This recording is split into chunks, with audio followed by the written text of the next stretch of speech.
এই যে গুরুত্বপূর্ণ একটা অবস্থায় আপনি আছেন, দেশের জন্য সরাসরি কাজ করার একটা জায়গায় চলে গেছেন। এতদিন দাবি দেওয়ার জায়গা ছিল, এখন দাবি পূরণের জায়গা। তফাৎটা কেমন লাগছে? এটাই তফাৎ, এবং এটা একটা খুব বড় তফাতের জায়গা।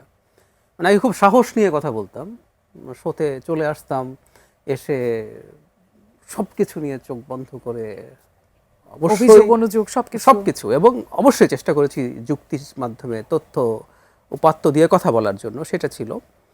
এখন এই সাহসটা শোতে আসার সময় একটু ভয়ে ভয়ে থাকি, মানে যে কতগুলো প্রশ্নের সম্মুখীন হতে আপনি হবে। বলেন অনেক কথা বলবেন, আমি অনেক কথা শুনে আমি একটু ভয় পেয়ে গেছি যে আমি অনেক কথা বলতে চাই না, বরং কম কথার মধ্যে দিয়ে যদি শেষ করা যায়।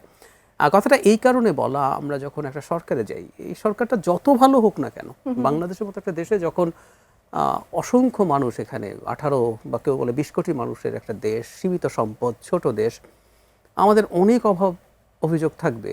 এবং এই সরকারটা এসছে খুবই বাজে একটা শাসনের পর, দেশ ধ্বংসপ্রাপ্ত একটা দেশ।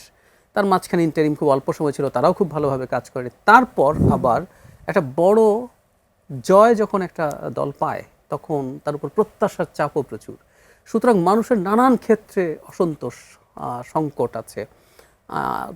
এখন আপনি নিচে উপলব্ধি করছি, এবং আমি এটার অংশ, আমি এটা বলতে প্রস্তুত আছি। মানে একটা সরকার যখন দায়িত্ব নেন, মানুষ তার ব্যর্থতায় যা যা ঘটে, এটা সামষ্টিকভাবে সরকারের ওপরে পড়ে। সো আমি যখন এই সরকারের অংশ, এই ব্যর্থতা, এই দায়বদ্ধতার পার্ট আমি নিজেও, সেজন্য একটু ভয়ে থাকি। আমি না ওই প্রশ্নটাতেই আসতাম যে এই সরকারের উপর নানা কারণেই আমাদের প্রত্যাশার জায়গাটা অনেক বেশি বলতে অনেক বেশি।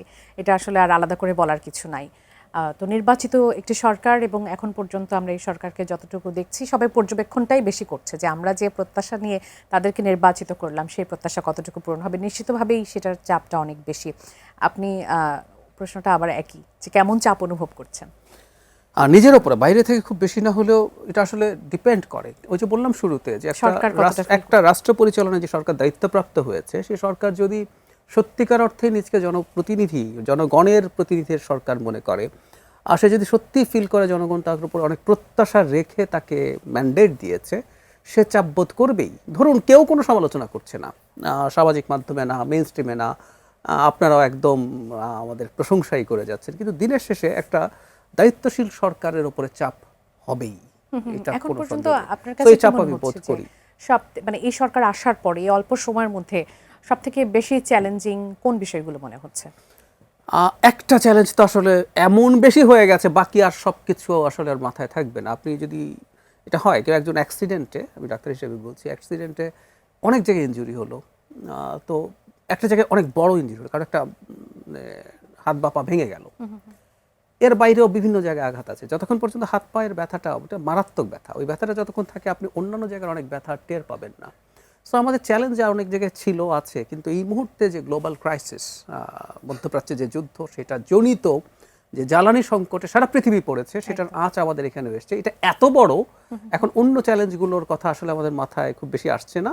এই চ্যালেঞ্জটা এখন প্রধান হয়ে দাঁড়িয়েছে, এবং এটা অকল্পনীয় বড় চ্যালেঞ্জ হিসেবে হাজির হয়েছে। এবং আমরা সর্বশেষ যে পরিস্থিতি দেখছি, যুদ্ধ এসকালেট করতে পারে, মানে এটার তীব্রতা আরো।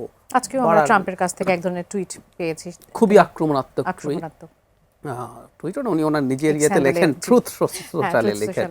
তো সেটা যেহেতু আছে, সামনের পরিস্থিতি নিয়েও আসলে টেনশন আছে। তো এটাই সবচেয়ে বড় চ্যালেঞ্জ এই মুহূর্তে। অন্যগুলো আছে, কিন্তু আপনি চাইলে আমি আরো বলতে পারবো, কিন্তু এটা সরকার একদম আপ টু ডেট ডিসিশন নিতে হচ্ছে প্রত্যেকটা সময়ে। যখন বিশ্ব পরিস্থিতি পরিবর্তন হচ্ছে, তার সাথে তাল মিলিয়ে সরকারকে আসলে সিদ্ধান্ত পরিবর্তনের চাইতে বড় সমস্যাটা হচ্ছে আনসার্টেনিটি। মানে এই যুদ্ধটা যদি আজ বন্ধ হয়ে যায়, তাহলে পরিস্থিতি একরকম হবে।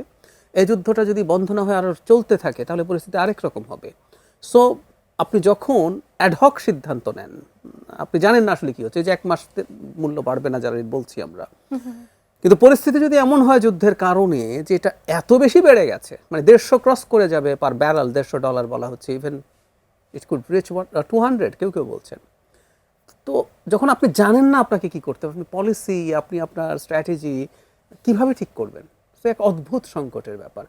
ধরে নিলাম জ্বালানি তেলের দাম 150 আছে, এটা 6 মাস 1 বছর থাকবে, তখন আপনি আপনার মতো করে একটা প্ল্যান করতে পারেন, ঠিক আছে আমি আমার দেশে কি কি করব না করব।